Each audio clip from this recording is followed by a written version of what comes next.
अतिरिक्त वाढणं, ही एक समस्या आहे ज्याला आपण ओबेसिटी म्हणतो.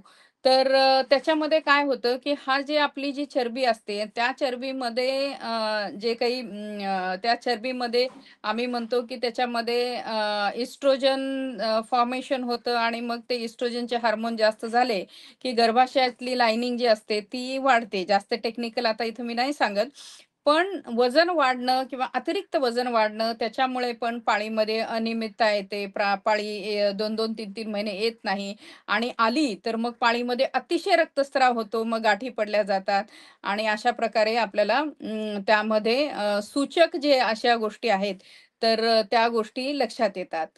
कधी-कधी आपण जर बघितलं, की म्हणजे गर्भाशयाच्या पिशवीच्या बाजूला त्या आपल्या गर्भनलिका असतात किंवा ओव्हरीज असतात, तिथं जर काही इन्फेक्शन असेल, तर त्याच्यामध्ये पण असं फ्रिक्वेंटली मेन्सेस येऊ शकतात किंवा पाळीमध्ये रक्तस्राव जास्त होऊ शकतो किंवा जर ओव्हरीमध्ये काही गाठ असेल, जसं उदाहरणादाखल ग्रॅन्युलोज असेल, ट्यूमर आहेत, की ज्याच्यामध्ये हार्मोन्स ते प्रोड्यूस करतात आणि त्याच्यामुळे पण होतं.